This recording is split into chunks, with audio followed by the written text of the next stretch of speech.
அருமையான கர்த்தருடைய பிள்ளைகளே, இந்த காலை நேரம் உங்களுக்கு மிகுந்த ஆசீர்வாதமாய் இருப்பதாக. இந்த நாளிலே எல்லாருக்கும் தெரிந்த ஒரு பரிச்சயமான வேத வசனத்தை நான் வாசிக்கிறேன். 23ஆம் சங்கீதம் 3வது வசனம். அவர் என் ஆத்துமாவை தேற்றி தம்முடைய நாமத்தின் நிமித்தம் என்னை நீதியின் பாதையில் நடத்துகிறார். அல்லேலூயா. இந்த வார்த்தை இந்த நாளிலே உங்கள் ஒவ்வொருவருடைய வாழ்க்கையிலும் நிறைவேறுவதாக. அவர் உங்கள் ஆத்துமாவை தேற்றுவாராக, தம்முடைய நாமத்தின் நிமித்தம் நீதியின் பாதையில் நடத்துவாராக. நம்முடைய தேவன் ஆத்துமாவை தேற்றுகிறவர். சில நேரங்களில் இழப்புகள் வரும்போது, பாடுகள் வரும்போது, நெருக்கங்கள் வரும்போது, அவமானங்கள் வரும்போது, நிந்தைகள் வரும்போது ஆத்துமா சோர்ந்து போய்விடும். என்ன செய்யறதுன்னு தெரியாது, ஆறுதல் இல்லாமல் தவிக்கும்.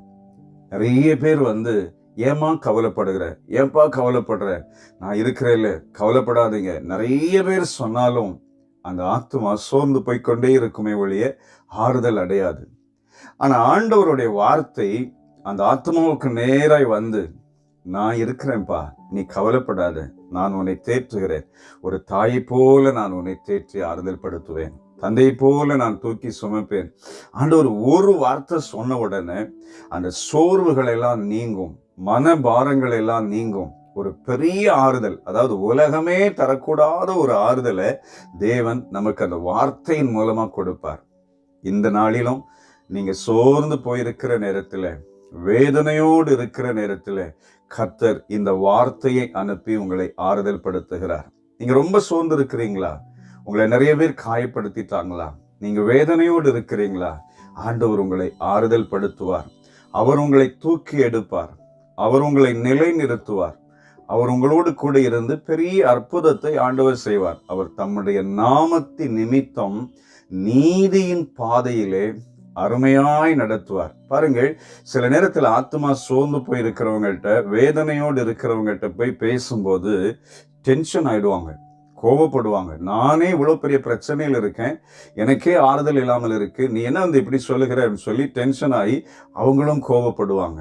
சிலர் யாராவது காயப்படுத்தி இருப்பாங்க, ஆத்மாவில் ஆறுதல் இல்லாததுனால எப்படியாவது அவங்க கூட போய் சண்டை போடணும், பழி வாங்கணும், அதை சொன்னதை கேட்கணும்னு சொல்லி துடித்து கொண்டிருக்கும் அந்த இதயம்.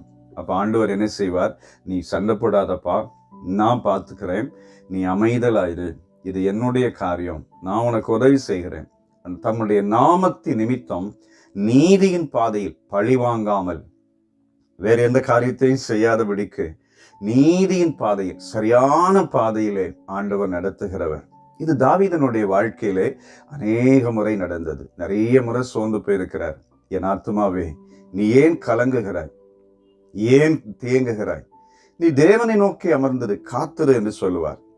அவ்வளவு சோர்வு, ஆத்மா பாரம் தாவீதுக்கு இருந்திருக்கும். அப்ப எல்லாம் தாவீது பாவம் செய்யாதபடிக்கு கர்த்தர் தாவீதை விசேஷித்த விதமாய் காத்து கொண்டார். இந்த நாளிலும் நீங்க சோர்ந்து போயிருக்கிறீங்களா? உங்க வாழ்க்கையில நிறைய போராட்டத்தின் நிமித்தம் உங்களுக்கு ஆறுதல் இல்லாமல் இருக்கா? ஆண்டவர் சொல்கிறார், நான் உன்னை தேற்றுவேன், நான் உன்னை ஆறுதல் படுத்துவேன். நீ போய் பாவம் செய்யாதபடிக்கு என் நாமத்தின் நிமித்தம் உன்னை நீதியின் பாதையிலே நடத்துவேன். நான் நிச்சயம் அதை செய்வேன். இந்த நாள் உங்களுக்கு ஒரு ஆசீர்வாதமான நாளாய், அற்புதமான நாளாய், தேவன் உங்களை தேற்றி தூக்கி எடுத்து நிலை நிறுத்துகிற நாளாய் இருப்பதாக. தேவன் உங்களை ஆசீர்வதிப்பாராக. சேர்ந்து ஜெபிக்கலாமா?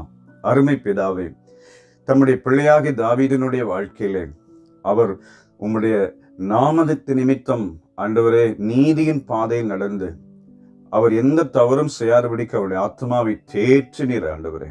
அதே போல இந்த நாட்களிலும் உடைய அருமை பிள்ளைகளுடைய வாழ்க்கையிலே ஆத்மாவை தேற்றி நீதியின் பாதையில் நடத்தி நித்திய ஜீவன் வரைக்கும் காத்து கொள்வீராக. இந்த நாள் ஒவ்வொருவரையும் ஆசீர்வதியும்.